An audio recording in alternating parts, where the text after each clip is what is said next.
Praise the Lord. सबको जय मसीह की। प्रभु यीशु मसीह के नाम में फिर से एक और बार जीसस से मिनिस्ट्री में मैं आप सभी का स्वागत करती हूँ और प्रभु का धन्यवाद करती हूँ कि फिर से एक और बार प्रभु ने हमें मौका दिया कि मैं आपके बीच में परमेश्वर के वचन से कुछ बातों को शेयर कर सकूँ। तो आइए मैं आपको बताना चाहती हूँ आज का मेरे मैसेज का जो टॉपिक है, जो विषय है वो ये है, चूज द राइट फेलोशिप, सही संगति चुने। तो आइए हम छोटी सी प्रार्थना करेंगे। स्वर्गीय पिता परमेश्वर, हम आपका धन्यवाद करते हैं प्रभु जी इस सुंदर समय के लिए प्रभु जो आपने हमारे जीवन में दिया। खुदावन परमेश्वर होने दीजिए प्रभु, अपने वचन से हमसे बात कीजिए प्रभु जी पिता, ताकि हम आपके वचन को सुनकर प्रभु जी चल सकें खुदावन परमेश्वर। और जितने लोग इस वचन को सुने देखें प्रभु, सभी को आशीष देना प्रभु। यीशु मसीह के नाम से इस प्रार्थना को मांगते हैं, आमीन। एक अच्छी संगति हम कैसे चुन सकते हैं, तो आइए हम परमेश्वर के वचन से देखेंगे कि परमेश्वर का वचन हमसे क्या बात करना चाहता है कि एक अच्छी संगति को चुनाव करने में। तो आइए हम निकालेंगे पहला कुरिन्थियों उसका 15 अध्याय उसकी 33 आयत में इस प्रकार लिखा हुआ है, धोखा ना खाना, बुरी संगति अच्छे चरित्र को बिगाड़ देती है। परमेश्वर का वचन पौलुस के द्वारा हमसे ये बात कर रहा है कि धोखा ना खाना, बुरी जो संगति है वो हमारे अच्छे स्वभाव को, हमारे अच्छे कैरेक्टर को क्या करती है, बिगाड़ देती है। तो कई बार हम इन बातों पे ध्यान नहीं देते। कई बार हम चर्च जाते हैं, हम कलीसिया जाते हैं, हम संगति करते हैं, हम घर में भी फैमिली प्रेयर करते हैं, दुआ प्रार्थना करते हैं, रोज़ परमेश्वर का वचन पढ़ते हैं, प्रार्थना करते हैं, लेकिन कभी हमने ये कभी ध्यान नहीं दिया कि हमारी जो संगति है, क्या वो हमारी जो संगति है क्या वो एक सही व्यक्ति के साथ है। क्या सच में हमारी संगति उन लोगों के साथ है जो सच में संसार के साथ समझौता करके चलते हैं, संसार के जैसे काम करते हैं। क्या हमारी संगति उनके साथ है? क्या सच में हमारी संगति परमेश्वर के साथ और परमेश्वर के लोगों के साथ है? क्योंकि यहाँ पर परमेश्वर का वचन कहता है धोखा ना खाना, बुरी संगति अच्छे चरित्र को क्या करती है, बिगाड़ देती है। कई बार हम दुआ प्रार्थना करते हैं, हम वचन पढ़ते हैं अच्छे से, मतलब हम कलीसिया में भी जाते हैं, लेकिन कई बार जो हमारी दोस्ती होती है वो उन लोगों के साथ होती है जो हमारी होनी नहीं चाहिए। हमारी दोस्ती संसार के लोगों के साथ होती है। कहीं ऐसा तो नहीं कि हमारी जो संगति है उनके साथ, कहीं ऐसा तो नहीं कि जो वो पियक्कड़ हैं, कहीं ऐसा तो नहीं कि वो व्यभिचारी हैं, कहीं ऐसा तो नहीं कि वो गालियाँ देने वाले हैं, कहीं ऐसा तो नहीं है कि हमारी संगति उनके साथ है। तो हमारा दुआ प्रार्थना करना, चर्च जाना, सब कुछ क्या हो जाएगा, व्यर्थ हो जाएगा। परमेश्वर आज आपसे इस वचन से ये बात कर रहे हैं कि धोखा ना खाना, जो बुरी संगति है वो हमारे अच्छे चरित्र को क्या कर देगी, बिगाड़ देगी। अगर हमारी संगति उनके साथ रहेगी, हम उनके साथ उठेंगे, बैठेंगे, बातचीत करेंगे, उनके साथ कुछ समय बिताएंगे, तो जो उनका बुरा स्वभाव है वो हमारे ऊपर प्रभाव करेगा।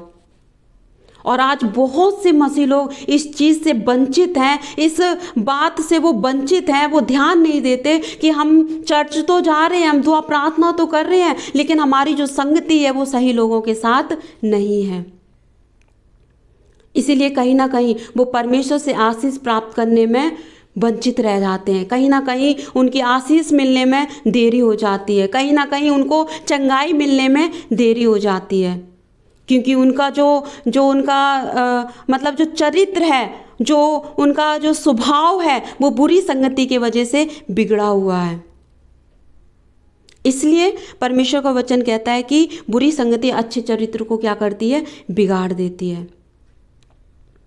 और इसी में अगर हम देखते हैं पहला कुरिन्थियों उसका 5 अध्याय उसकी 11वीं आयत में इस प्रकार लिखा है, पर मेरा कहना ये है कि यदि कोई भाई कहलाकर व्यभिचारी या लोभी या मूर्ति पूजक या गाली देने वाला या पियक्कड़ या अंधेर करने वाला हो तो उसकी संगति मत करना, वरन ऐसे मनुष्य के साथ खाना भी ना खाना। हालेलुया। यहाँ पर ये जो वचन है वो मेरा वचन नहीं है, यहाँ पर परमेश्वर का वचन है। प्रभु अपने वचन से आपसे बात कर रहे हैं। परमेश्वर का वचन कहता है, यहाँ पर प्रभु ने पूरी रीति से, पूरी तरीके से, साफ रीति से परमेश्वर ने अपने वचन में पूरा हवाला खोल दिया है कि यहाँ पर लिखा है, यदि कोई भाई कहलाकर व्यभिचारी या लोभी या मूर्ति पूजक, यहाँ पर लिखा है, या गाली देने वाला या पियक्कड़ या अंधेर करने वाला हो तो उसकी संगति मत करना। ये मैं मना नहीं कर रही हूँ, ये परमेश्वर का वचन आपसे मना कर रहा है कि अगर आपकी संगति ऐसे लोगों के साथ है तो परमेश्वर का वचन कहता है कि आप ऐसे लोगों के साथ उठना बैठना भी नहीं।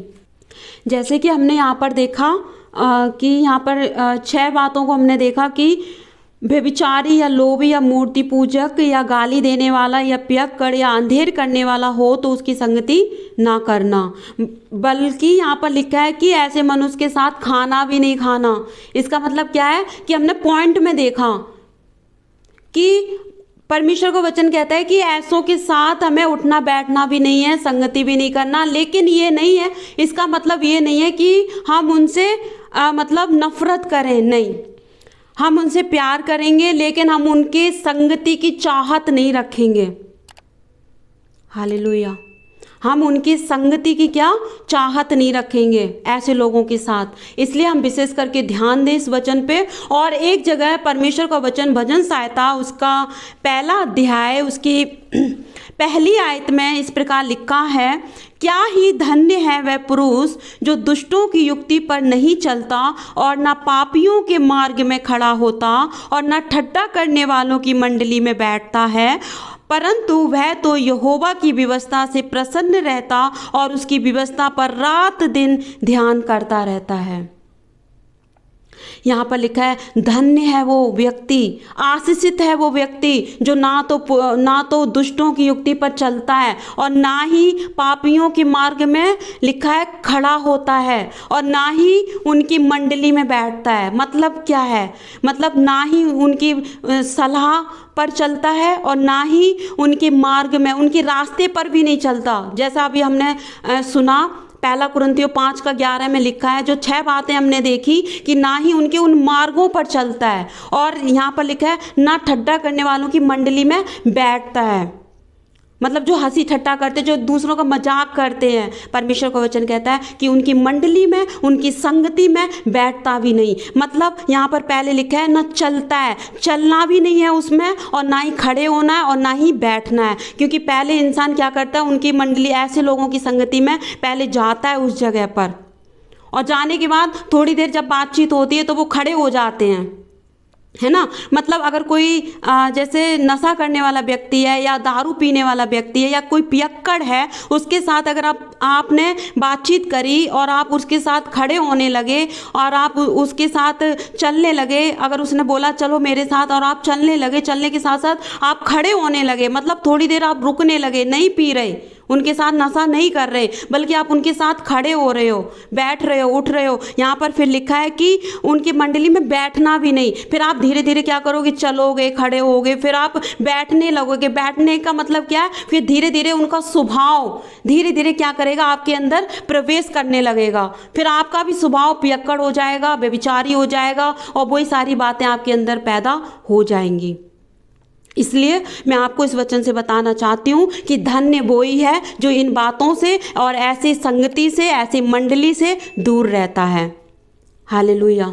इसलिए परमेश्वर का वचन कहता है कि वो यहोवा की व्यवस्था से प्रसन्न रहता है। ऐसे व्यक्ति वो हैं धन्य जो निरंतर परमेश्वर के वचन को रात दिन मनन करते रहते हैं। मतलब चलते उठते बैठते उनके मन में परमेश्वर का वचन गूंजता रहता है, ध्यान रहता है कि परमेश्वर ने आज हमसे क्या बात की। तो ऐसे व्यक्ति कभी भी, ऐसे विश्वासी, ऐसे परमेश्वर के संतान कभी भी ऐसे मंडली में कभी भी उनकी संगति नहीं होगी। इसलिए परमेश्वर के वचन से हम एक एग्जाम्पल देकर आपको समझाना चाहते हैं इस छोटे से टॉपिक से। जैसे एक लड़का है और उसका एक पिताजी है, मतलब लड़के का पिताजी है। तो उसके पिताजी ने उस लड़के से ये कहा कि मेरे पास मुझे कोयला ला के दो। और उस लड़के ने अपने पिताजी को हाथ में कोयला लाके दे दिया, लेकिन उसके पिताजी ने कहा अब मुझे आई थिंक इसकी ज़रूरत नहीं है और तुम जाके उसको फेंक दो। तो लड़के ने क्या करा, उस कोयले को ले जाकर फेंक दिया। कोयला तो फेंक दिया, लेकिन उसका जो असर है, जो कालापन है, वो उसके हाथ में रह गया। वैसे ही जब हम ऐसे लोगों के साथ संगति करते हैं तो उनका जो असर है वो हमारे जीवन में बना रहता है। इसलिए अगर हम चाहते हैं कि हम एक सही संगति का चुनाव करें, हम परमेश्वर के बताए हुए रास्ते पर चलें, तो विशेषकर हम इन बातों पर, परमेश्वर के वचन पर मनन करें। अगर आज आप ऐसी संगति में हैं, अगर आज आप व्यभिचारी के साथ संगति कर रहे हैं, अगर आज आप मूर्ति पूजकों के साथ संगति कर रहे हैं, अगर आप पियक्कड़ों के साथ आप संगति कर रहे हैं, अगर आप गालियां देने वालों के साथ आप संगति कर रहे हैं, आपके वो दोस्त हैं, तो प्लीज़ मैं आपको बताना चाहती हूँ परमेश्वर के वचन से, आज परमेश्वर का वचन आपसे बात कर रहा है कि आप इस वचन को सुनकर अपने मन, अपने हृदय को बदल दें, अपने स्वभाव को बदल दें और परमेश्वर के साथ संगति करें, परमेश्वर के लोगों के साथ संगति करें, तो परमेश्वर का स्वभाव आपके अंदर प्रवेश करेगा। आइए हम एक छोटी सी प्रार्थना करेंगे कि परमेश्वर का वचन हमारे जीवन में कार्य करे। स्वर्गीय पिता परमेश्वर, इस समय हम आपसे प्रार्थना करते हैं प्रभु, आज का जो वचन हमने सुना प्रभु, कि एक सही संगति का चुनाव हम कैसे करें, और आपका वचन कहता है कि धोखा ना खाना, बुरी संगति अच्छे चरित्र को बिगाड़ देती है। परमेश्वर, आपका वचन कहता है धन्य है वो जो प्रभु जी आपके मार्ग को पकड़े रहते हैं, आपकी व्यवस्था पर निरंतर ध्यान करते रहते हैं। प्रभु हम प्रार्थना करते हैं, पवित्र आत्मा आपके इस वचन को देखने और सुनने वाले सभी को आशीष देना। अगर आपके कोई भी प्रभु जी बेटा बेटी जो प्रभु जी अगर आप किसी भी बुरी संगति में है, किसी भी प्रभु जी बुरे स्वभाव में है, तो प्रभु होने दीजिए कि प्रभु आज का ये वचन सुनकर आपका वचन उनके जीवन में कार्य करे और प्रभु वो अपनी उस बुरी संगति से छूट जाए। खुदावन परमेश्वर, प्रभु यीशु मसीह के नाम से वो छूट जाए, शैतान की गुलामी से छूट जाए। परमेश्वर हम आपसे विनती करते हैं, जवान लोगों के लिए भी प्रार्थना करते हैं प्रभु कि उनको आप बुरे मार्ग से बचाएं। प्रभु जी पिता आप दया कीजिए। खुदावन परमेश्वर हम धन्यवाद करते हैं प्रभु जी, इस वचन के द्वारा सबको आशीष देना। प्रभु यीशु मसीह के नाम से इस प्रार्थना को मांगते हैं, आमीन। सबको जय मसीह की।